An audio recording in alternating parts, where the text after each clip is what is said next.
Voilà, encore heureux de me trouver parmi vous. Nous avions précédemment parlé de l'appel de l'Éternel à Abraham, et je voudrais donner donc une continuité à ce thème-là. Donc je voudrais lire à nouveau ce texte d'Exode, de Genèse plutôt 12, à partir simplement du premier verset. Nous arrêterons la lecture rapidement. Il dit ainsi: l'Éternel avait dit à Abraham. Et je voudrais m'arrêter sur ça. Je pense que ça sera largement suffisant pour cette prédication. Donc, je voudrais donc prier le Seigneur avec vous. Nous te bénissons. Nous sommes devant toi, Seigneur, devant ta présence. Révèle-nous, Seigneur, ta volonté. Révèle-nous, Seigneur Jésus, ton plan pour chacun de nous et la véracité de ta parole. Seigneur notre Dieu, au nom glorieux de Jésus, ton Fils. Merci, Seigneur. Amen. Béni soit Dieu. Voilà. Dans la parole de Dieu, il y a, si vous voulez, des choses cachées. Il y a des choses qu'on peut entrevoir dans le texte, et puis d'autres choses où il faut un peu creuser et puiser des significations qui sont concrètes et donc vraies, qui sortent de l'Écriture. Et là, je voudrais simplement parler de cette allusion, de la façon où Dieu appelle Abraham. Il ne dit pas, si vous voulez, Dieu dit à Abraham, mais il dit l'Éternel dit à Abraham. Alors bien sûr que ça se résume à la même chose, c'est très bien que Dieu c'est l'Éternel, il n'y a pas de souci, mais si vous voulez, la signification, l'appellation est différente par rapport à sa signification. Parce que l'Éternel, ce n'est pas l'Éternel qui crée le ciel et la terre. C'est bien sûr l'Éternel, c'est Dieu, mais c'est l'appellation Dieu.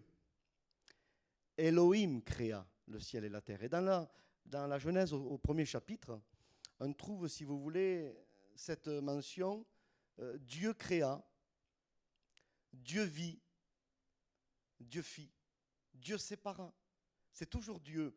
La mention de Dieu, c'est Dieu dans sa puissance créatrice, dans son potentiel créateur, dans, si vous voulez aussi, sa justice, sa vigueur. Mais c'est toujours Elohim au chapitre 1. Mais quand on arrive au chapitre 2, quand Dieu crée l'homme, il crée une intimité. Il crée quelqu'un où il va pouvoir parler, avoir, si vous voulez, une approche particulière. Pas la même approche qu'il a avec les animaux, mais l'humain était le sceau de la création de Dieu. Et quand il crée l'homme, il crée quelqu'un qui va aimer, qu'il aimait déjà avant qu'il le crée, parce que Dieu nous connaissait. Avant la fondation du monde, il nous aimait toujours, parce que Dieu est amour. Il n'a jamais cessé de nous aimer. Il nous connaissait avant qu'on soit. Et donc il crée cette intimité. Et là, la tournure change. À partir de la création d'Adam, ce n'est plus Dieu, mais c'est l'Éternel Dieu. Qu'est-ce que cela veut dire ? Qu'est-ce que cela veut nous dire encore aujourd'hui, en 2020, à nous, qui sommes chrétiens, qui marchons avec le Seigneur? Qu'est-ce que Dieu veut nous dire à travers ça? Et qu'est-ce que voulait dire Dieu à Adam? Et qu'est-ce que veut dire Dieu à l'humanité? Vous voulez être au bénéfice de ma puissance créatrice, Elohim. Connaissez-moi dans l'intimité d'abord. Pourquoi Dieu appelle Abraham? Parce qu'Abraham déjà avait, si vous voulez, été rentré dans une certaine intimité avec lui. Et ce texte, même si ça ne nous le dit pas dans le texte, mais l'allusion, la façon que Dieu a pour appeler Abraham, c'est l'Éternel. Et quand il fait mention de l'Éternel, dans l'Ancienne Alliance, il faut comprendre, quand c'est l'Éternel, c'est sous forme visible qu'il apparaît à Abraham. À travers l'ange de l'Éternel, qui est une théophanie, une manifestation de Dieu visible. Et quand dans tout l'Ancien Testament, nous voyons que l'Éternel apparu ou dit à un homme, c'est une apparition visible. Tantôt sous une forme angélique, tantôt dans une flamme de feu, tantôt... Mais il y a toujours quelque chose de visible. Et là, Dieu apparaît à Abraham visiblement par rapport à cette théophanie. Et c'est l'intimité. Dieu veut nous dire des choses. Mais il nous les dira dans l'intimité. En dehors de l'intimité, il ne peut pas y avoir d'appel. En dehors de l'intimité, il ne peut pas y avoir de vision. En dehors de l'intimité, il ne peut pas y avoir de projets qui vont se concrétiser véritablement. Dieu nous appelle déjà à la communion de son Fils, c'est écrit. Le premier appel, c'est celui-ci, à venir en communion, en relation avec Christ. Donc l'Éternel dit à Abraham, il y a déjà une intimité. C'est pour ça que ça peut continuer après. C'est pour ça que ça peut aboutir. Sans ça, ça ne peut pas aboutir. C'est impossible. Quand on parle d'intimité, quand Dieu parle à Abraham, il parle d'une façon particulière. Parce que dans l'hébreu, si vous voulez, il y a plusieurs façons de parler. Et suivant les verbes qui sont employés, on sait comment Dieu s'y est pris pour parler. C'est extraordinaire, cette langue. Et là, il dit bien, Vayomer Adonai El Avram. C'est le verbe lomar.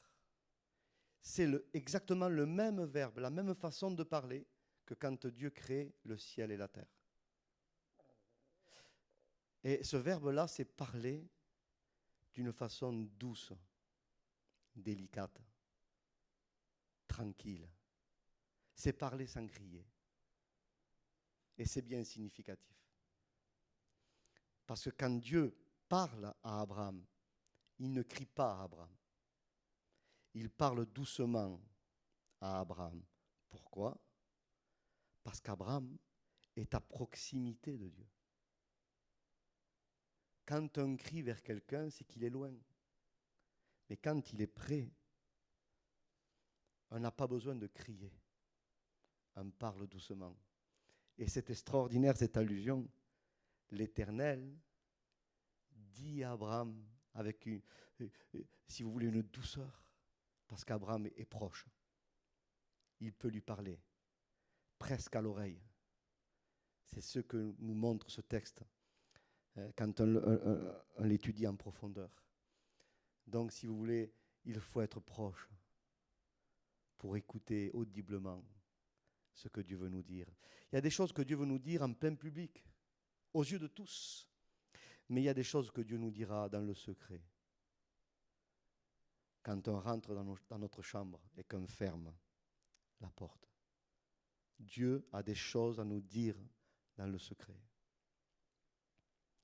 Et pour cela, il faut rentrer dans l'intimité.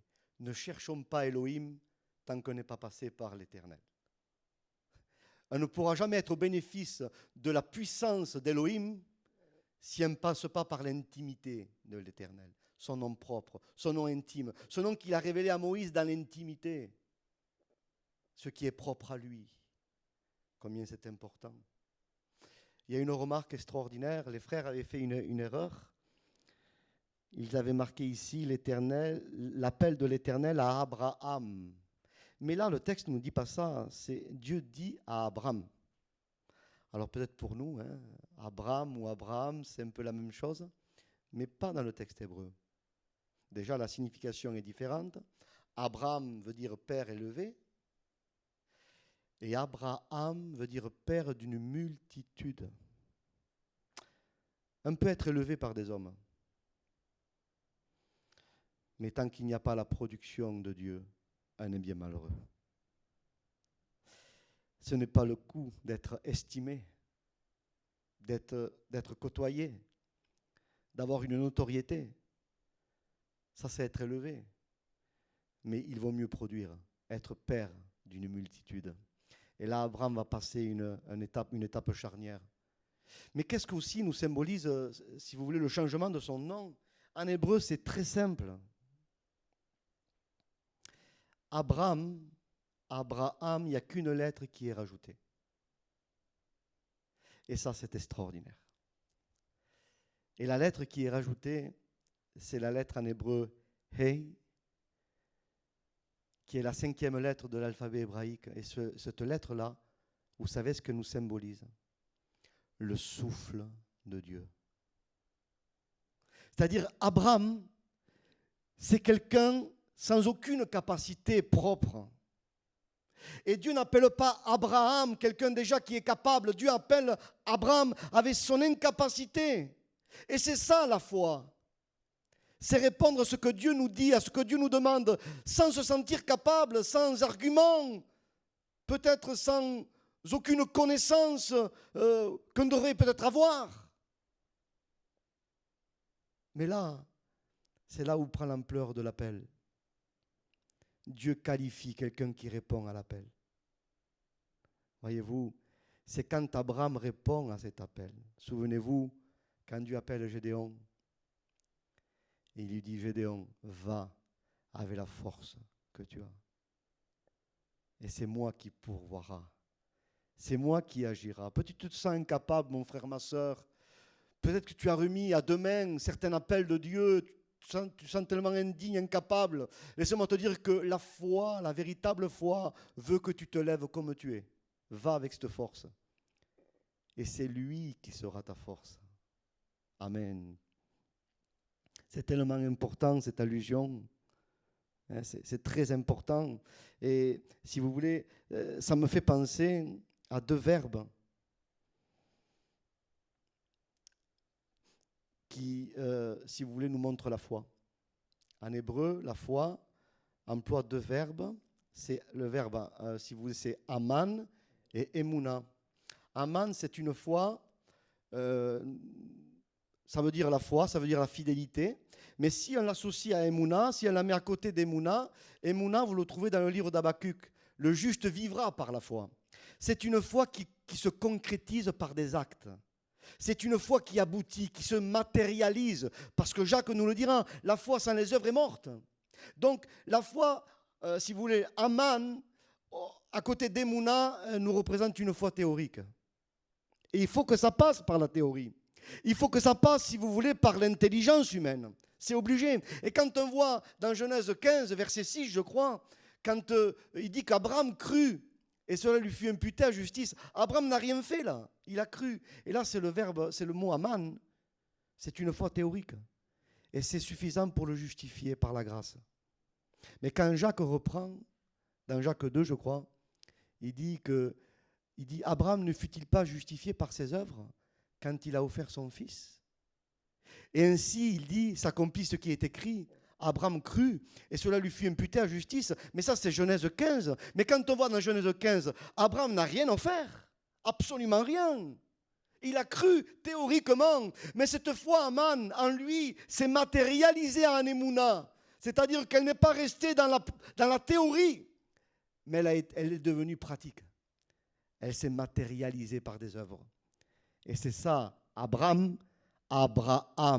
C'est lui qui va nous rendre capables. N'essaye pas d'être capable avant de répondre à l'appel de Dieu. Il faut que tu répondes à l'appel de Dieu par la foi, disant, c'est toi, Seigneur, qui pourvoira. C'est toi qui me rendras capable. À moi, il n'y a aucune capacité propre, mais c'est toi qui seras ma force. C'est tellement important. Combien de vies chrétiennes qui sont figées, qui stagnent dans une sorte, si vous voulez, de système religieux où ils ne s'en sortent pas, ils ne vont pas au dehors, ils ne répondent pas à cet appel au dehors, comme le bien-aimé appelé la Sunamite. Quand elle était dans ses appartements, elle ne voulait pas sortir. Et Dieu nous appelle à sortir d'un état d'esprit. Dieu nous appelle à sortir, si vous voulez, d'un état de paralysie spirituelle. Et à un moment donné, la bien-aimée va dire, mais j'ai lavé mes pieds, comment les salirais-je? J'ai enlevé ma tunique, comment la remettrais-je? Mais c'est quand elle répond à cet appel, comme Abraham a répondu sans capacité, et quand elle met la main sur le verrou de la porte, vous savez ce qui se passe? C'est là que la myrrhe coule entre ses mains. Vous savez ce que le symbole de la myrrhe? C'était le premier ingrédient de l'huile de l'onction, le souffle. Abraham, c'est quand elle se décide à sortir, avec son incapacité, où l'onction agit. La myrrhe, si on pourrait, si vous voulez, y donner une signification la plus simple, mais véritable, ça serait les souffrances dues à l'obéissance qui apportent l'onction. Parce qu'obéir, c'est accepter de souffrir pour Christ. Paul est affirmatif. Tous ceux qui veulent vivre pieusement en Jésus-Christ seront persécutés. C'est obligé. Mais ça, c'est les souffrances dues à l'obéissance. Mais cette obéissance-là apporte l'onction. Tu veux devenir Abraham, sors avec ton Abraham. Et quand tu mettras ta main sur le verrou de la porte, il y a une essence qui va venir, il y a une substance qui va venir, il y a une puissance qui va t'environner, qui va rentrer en toi. C'est l'onction qui correspondra à ton appel. Combien c'est important. L'allusion, si vous voulez, de Abraham, Aman et Mouna, qu'est-ce qui va différencier cette foi théorique avec cette foi matérialisée, pratiquée, quelque part faite chair, parce qu'il faut que la parole ne soit pas simplement théorique, mais il faut qu'elle soit faite chair en nous, matérialisée par des œuvres. Une parole immatérielle ne pourra sauver personne. Souvenez-vous de Noé. Dieu lui avait donné, si vous voulez, théoriquement les plans de l'arche. Noé avait l'arche ici. Il avait les mesures. Il avait les plans, il avait les matériaux, l'arche était là. Mais je vous pose une question, est-ce que l'arche ici pouvait sauver Noé et sa famille? Non. Il a fallu que ce qu'avait Noé théoriquement, il puisse le matérialiser au dehors. Et c'est la matérialisation de l'arche qui a été le moyen de salut. Tant que notre foi ne sera pas matérialisée, on ne sauvera personne. Dieu nous appelle à sauver. Combien c'est important. Donc, si vous voulez, la différence qu'il y a en hébreu entre la foi théorique et matérialisée, c'est que 2 lettres hébraïques. C'est la lettre Vav qui est rajoutée et la lettre E qu'on a parlé, celle qui est rajoutée à Abraham. La lettre Vav est la 6e lettre de l'alphabet hébraïque. Ça veut dire le clou, mais c'est la part de l'homme. Valeur numérique 6, le chiffre de l'homme. C'est l'homme, quelque part, sans le souffle. C'est Abraham. Mais Abraham qui se lève, le Vav c'est ça. Je me lève par la foi, malgré mon incapacité, malgré ma misère, mais parce que tu m'appelles, je choisis de me lever. Et c'est quand il y a la part de l'homme, le Vav, que la lettre E vient ensuite, le souffle. C'est quand on se lève, tel que nous sommes, va avec la force que tu as. C'est quand on choisit par la foi de voir l'invisible. Amen. De voir ce que nous ne ressentons pas. De voir ce que l'œil humain ne peut pas voir. De voir au-delà de l'épreuve, de voir au-delà de l'incapacité humaine. Et c'est ça la réalité de la foi qui se concrétise. Emouna, le juste vivra par la foi, pas simplement comprendra. Parce qu'il y en a beaucoup qui comprennent par la foi. Aujourd'hui, on comprend beaucoup la Bible. De plus en plus, on la comprend. Mais est-ce qu'on la matérialise par l'obéissance? Ça, c'est tout un... Il y a une énorme différence entre la comprendre et la vivre.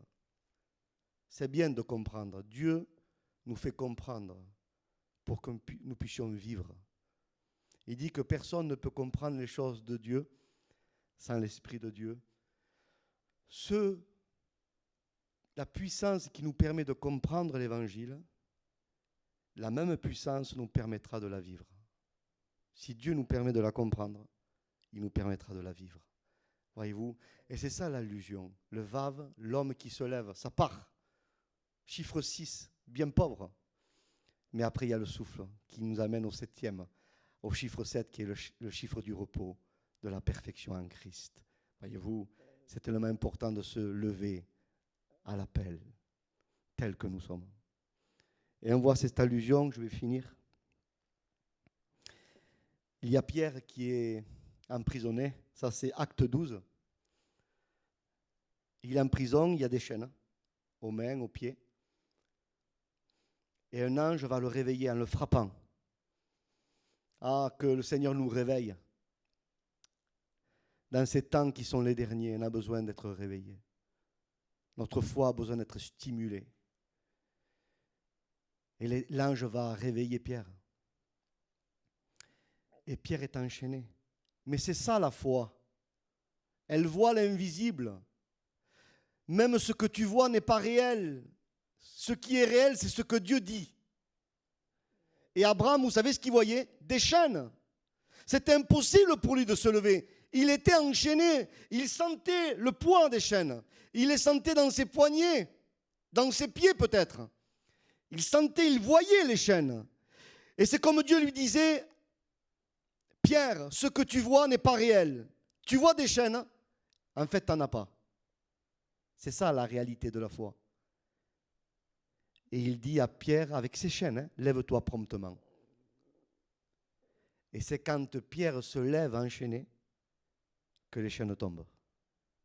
Voyez? Pierre se lève avec Abraham, enchaîné, pas de capacité, mais parce qu'il répond par la foi, les chaînes tombent. Abraham, son souffle, va accompagner l'obéissance de Pierre. Il en est de même quand il appelle à marcher sur les eaux. C'était impossible. Ça va contre la loi de la physique. Un être humain ne peut pas marcher sur l'eau, mais parce que Jésus l'appelle.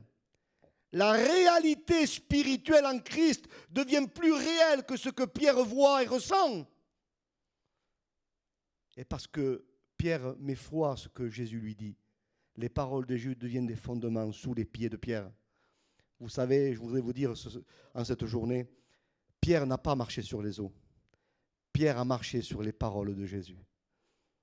Amen. Parce que les paroles de Jésus, c'est du roc. Et Dieu nous appelle à marcher sur sa parole. Amen. C'est ça la puissance de la foi. Que son nom soit glorifié. On pourrait parler de la multiplication des pains. 5 pains d'orge et 2 poissons. Parfois, on n'ose pas montrer, mettre à la disposition de Dieu notre pauvreté, notre limite. Mets ta limite entre les mains de Dieu. Et le Dieu illimité multipliera et va te permettre que ta limite puisse être déracinée, brisée, pour aller plus loin. 5 pains d'orge et 2 poissons, c'est Abraham, mais parce qu'on les met entre les mains de Dieu. Ces 5 pains d'orge et 2 poissons deviennent Abraham, le souffle accompagne. Et il y a la multiplication. Et tout le monde est rassasié. Ayons l'humilité aussi, parce que la foi est humble, de mettre entre les mains de Dieu notre peu, Abraham. Et avec Abraham, Dieu fera Abraham. Combien c'est important. Ne pensez-vous pas que Jésus n'aurait pas eu besoin de 5 pains et de poissons? Il aurait pu faire venir le pain et les poissons comme ça, directement. Mais Dieu veut notre part, il veut travailler avec nous. Il veut travailler avec toi. Peut-être que tu dis, moi, je n'ai pas grand-chose. Mets-les en cette journée, entre les mains de notre Dieu. Et tu verras. Lève-toi avec Abraham. Tu verras la lettre du souffle va s'associer à ta vie, va s'associer à ton foyer, va s'associer à ta famille, va s'associer à ton ministère, va s'associer dans ce que Dieu t'appelle. Et c'est ce souffle qui fera tout. Vois-tu l'importance? Je pense à cette veuve de Sarepta au temps d'Élie. Vous savez ce qu'elle répond au prophète? Je vous le fais court. Elle va dire, je n'ai que une poignée de farine et un peu d'huile. En fait, je n'ai rien. Abraham, je n'ai rien. Et c'est comme Dieu dirait à travers le prophète, tu crois que tu as rien, mais tes yeux ne sont pas guéris, tu n'as pas les regards de la foi. Parce que si tu verrais comme moi je vois, tu as plein d'huile chez toi. Tu as plein de farine chez toi. Toi, tu en vois peu. Moi, j'en vois beaucoup. Mets à ma disposition le peu que tu as. Prépare-moi quelque chose. C'est ce que dit le prophète. Il a un peu de toupet, ce prophète-là. Comment? Mais c'est Dieu à travers le prophète. Fais-moi un gâteau avec ce que tu as. Elle obéit. Et quand elle obéit, amen, la farine ne s'est jamais diminuée et l'huile non plus. Elle en avait en abondance. Il y a eu une multiplication. Le peu. Abraham. Et quand on obéit, le souffle vient. Alléluia. Bâlit la pauvreté spirituelle. Bâlit les limites humaines. Et nous faire entrer dans un monde d'abondance spirituelle. Parce que oui, encore en 2020, le ruisseau de Dieu est plein d'eau. Béni soit son Saint-Nom. Il en est pareil du temps d'Élisée, avec la veuve aussi. Son fils est un des fils des prophètes et il est mort. Elle avait rien, elle va le dire même. Je n'ai rien du tout, qu'un peu d'huile dans un pot. Et le prophète, il dit, va et demande des vases vides autour de toi. Toi, tu dis que tu n'as rien du tout, tu as juste un peu d'huile, Abraham. Moi, je te dis que si tu te lèves avec ce que tu as beaucoup d'huile. Et il va dire, tu as tellement d'huile, ne demande pas un petit nombre de vases, demande-en beaucoup. Parce que tu en as beaucoup d'huile. Dans le monde invisible, dans le monde de Dieu, tu as beaucoup d'huile. Obéis avec le peu que tu as. Cette femme répond à cet appel. Une folie. Elle avait qu'un pot d'huile. Un peu d'huile dans un pot. Elle va demander une quantité de vases. Et tant qu'il y avait des vases, l'huile ne cessait pas à remplir ces vases. Oui, les vases, c'est ta maison, c'est ton foyer, c'est tes enfants, c'est ton compagnon, ta compagne, c'est ton entourage, c'est la société où tu vis autour de toi, les êtres humains qui sont autour de toi. Tout ça, ce sont des vases où tu peux avoir cette solution qui vient de Dieu, cette huile que Dieu te donnera pour les remplir. Béni soit Dieu. Lèvons-nous. Rentrons dans notre héritage. Béni soit le Seigneur. Et je termine. Le mur de Jéricho. Pour que ce mur s'écroule, il fallait véritablement, si aujourd'hui on pourrait l'actualiser, il faudrait des roquettes, il faudrait des bulldozers pour démolir ce mur. Dieu dit non. Il dit à Josué, soufflez, sonnez du chauffard. Rien, aucun bulldozer, aucune roquette, aucun instrument de guerre pour détruire ce mur, non. Ce n'est pas par ta capacité, ce n'est ni par ta force, ni par ta puissance, mais c'est par mon esprit, dit l'Éternel. Sonne simplement du chauffard. Vous savez ce que signifie le chauffard? C'est la confession des promesses de Dieu. C'est, si vous voulez, confesser la victoire. C'est proclamer. Amen. Et en cette journée, nous voulons proclamer.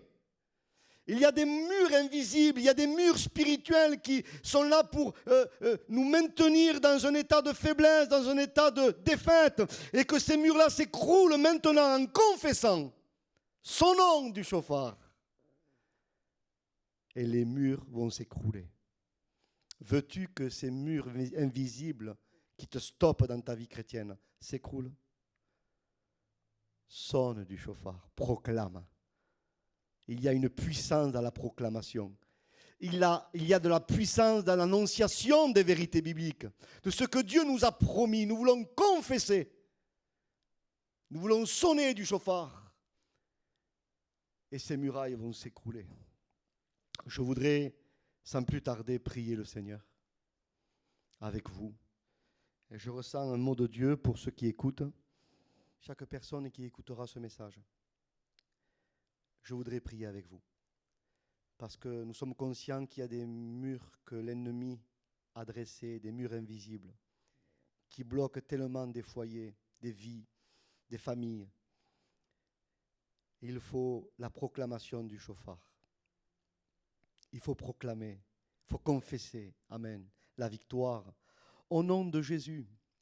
Et tu vas voir qu'en confessant, ton mur s'écroulera.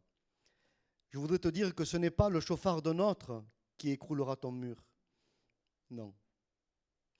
Ce n'est pas le chauffard d'un pasteur, d'un prédicateur qui va écrouler ton mur. Non. Le seul chauffard qui peut écrouler ton mur à toi, c'est le tien. On ne peut pas sonner à ta place. Et moi, je sais ce que j'ai besoin, donc je vais sonner de mon chauffard. Toi, tu connais ton mur. Sonne de ton chauffard. Proclame la délivrance. Proclame que le ruisseau de Dieu est plein d'eau maintenant. Proclame que le souffle de Dieu va s'associer à ton incapacité. Que ton Abraham va devenir Abraham. Oui, parce que Dieu t'appelle à ça. Dieu ne t'appelle pas à la défaite. Non, nous avons un Dieu de victoire. Le ruisseau de Dieu est plein d'eau. Pour toi, on n'a simplement qu'à sonner. N'essaye pas de le décrouler de toi-même, ce mur, par des pratiques religieuses, par des méthodes. Ça ne marche pas. Il n'y a que la véracité de la parole, de la croyance à l'authenticité de la Bible qui fera écrouler ces murs invisibles. Notre impossibilité est son possible à lui. Alors nous prions maintenant. Et je voudrais que tu puisses sonner de ton chauffard, là où tu es. Que ce soit dans ta voiture, dans ta maison, dans ta caravane, dans le lieu où tu es en ce moment, dans ton travail, je ne sais. Tu peux sonner de ton chauffard. Dire, Seigneur, je proclame maintenant la délivrance sur ma vie, sur ce mur invisible qui m'a emmuré pendant tant de temps. Maintenant, je proclame que ce mur s'écroule par la puissance de ton souffle, de ton esprit, de ta parole. Seigneur, tu le fais maintenant pour chacun de nous. Nous avons tellement besoin que ces murs invisibles s'écroulent, Seigneur, pour que nous puissions entrer dans ce pays où coule le lait et le miel, ce pays de repos, Seigneur. Amène-nous dans ce repos de la foi, que ce mur s'écroule maintenant pour chacun. Nous avons tous un mur propre à nous-mêmes et que ces murs s'écroulent. Nous sonnons du chauffard parce que tu nous l'as demandé, Seigneur, de proclamer la vérité de ta parole, de proclamer l'invisible sur le visible, de proclamer, alléluia, la capacité sur l'incapacité, de proclamer la puissance sur la faiblesse. Seigneur, nous voulons le faire par la foi.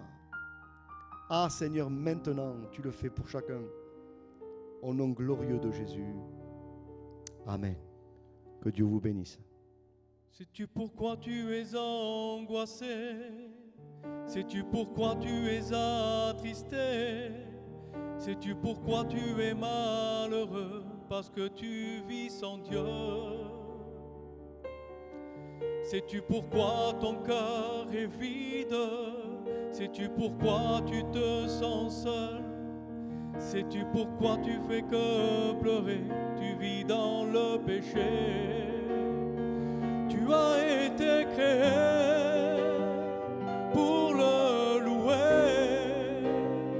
Tu as été créé pour l'adorer.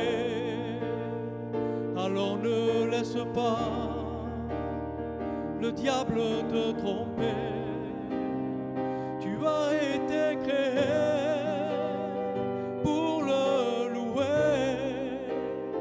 Tu as été créé pour l'adorer. Alors ne laisse pas le diable te tromper. Sais-tu pourquoi on l'a méprisé? Sais-tu pourquoi on l'a frappé? Sais-tu pourquoi on l'a crucifié? Parce qu'il t'a tant aimé. Sais-tu pourquoi Jésus n'a rien dit? Sais-tu pourquoi il n'est pas parti? Sais-tu pourquoi il a donné sa vie pour que tu sois près de lui? Tu as été créé pour le louer.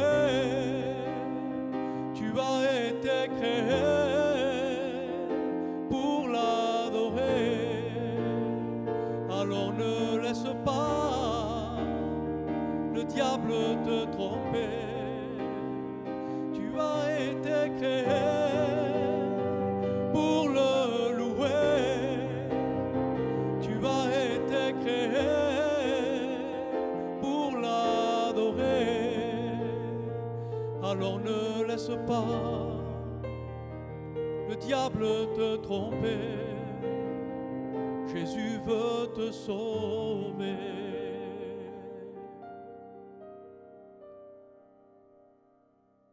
Gloire à Dieu pour ce que nous avons entendu. Merci à Dieu pour ce que Dieu fait à travers le ministère de son serviteur.